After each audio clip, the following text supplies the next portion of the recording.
আসসালামু আলাইকুম। আজ আবারও চলে আসলাম নারায়ণগঞ্জ কেন্দ্রীয় কবরস্থান, যেখানে আমাদের মুসলিম উম্মার শেষ জায়গা,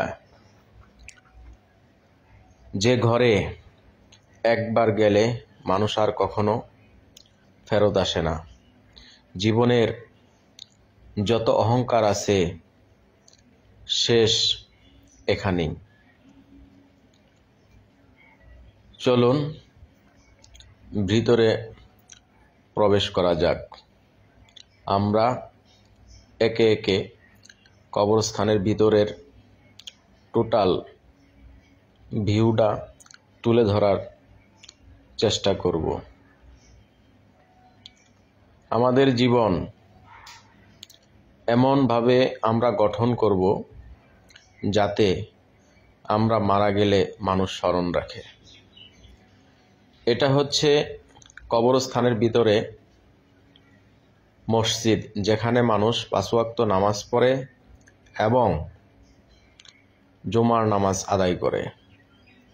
পাশেই দেখতে পাচ্ছেন কবরস্থান, এখান থেকেই শুরু। সারিতে সারিতে হাজারো হাজার কবর এখানে অবস্থিত। এখানে জানা অজানা অনেক মানুষ চির নিদ্রায় শায়িত আছে। হাজারে হাজারে কবরের ভিতরে কত ধনী লোক, কত নামি দামি লোক, কত এমপি মন্ত্রী ঘুমিয়ে আছে।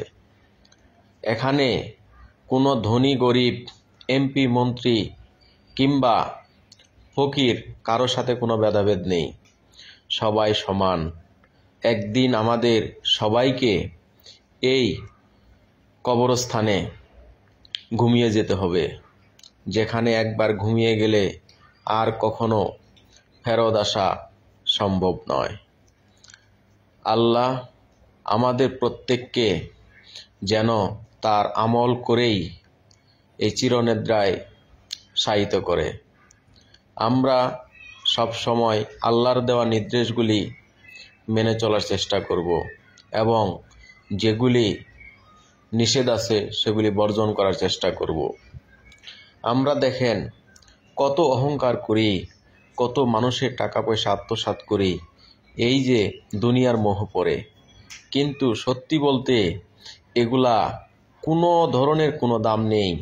আপনি আজকে মারা গেলে কালকে আপনার 2 দিন, 3 দিন, 4 দিন, 5 দিন এভাবেই ডে বাই ডে আপনার সময় বাড়তে থাকবে। কেউ চাইলেও আপনার কোনো খবর নিতে পারবেন না, আপনি চাইলেও কারো খবর নিতে পারবেন না।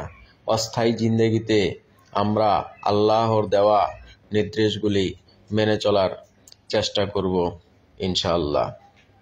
আমরা যাতে মানুষের ক্ষতি না করি সেদিকে সচেষ্ট থাকব। আর সবচেয়ে বড় কথা হচ্ছে এই চিরনিদ্রায় প্রত্যেক মানুষকেই, প্রতিটা মুসলিম উম্মাকেই যেতে হবে। আমরা আমাদের খারাপ কাজের জন্য যাতে এখানে কষ্ট ভোগ না করি সেই চিন্তা আমরা অবশ্যই করব।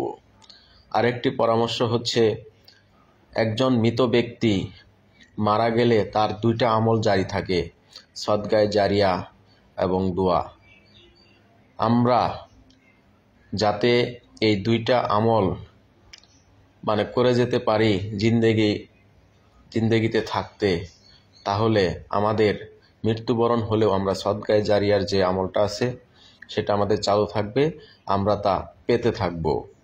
আর আমাদের সন্তানকে আমরা দ্বীনি শিক্ষায় শিক্ষিত করব। যদি আমাদের সন্তানকে আমরা দ্বীনি শিক্ষায় শিক্ষিত করতে পারি, তাহলে কিছু হলেও আমাদের কবরের আপনার এহসান হবে। তারা দোয়া করবে, সেই দোয়া আমরা কবরে বসে পাব।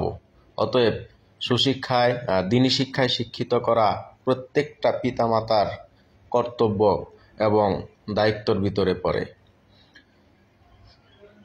সবচেয়ে বড় কথা হচ্ছে আমরা যারা এখনো বেঁচে আছি আমরা আল্লাহর নির্দেশ মেনে চলব এবং আমাদের পিতামাতা যারা আছে আল্লাহ তাদেরকে হায়াত দারাজ করুক এবং তাদেরকে আমরা যাতে সম্মান এবং শ্রদ্ধা করতে পারি ইনশাআল্লাহ। আসসালামু আলাইকুম ওয়া রাহমাতুল্লাহ।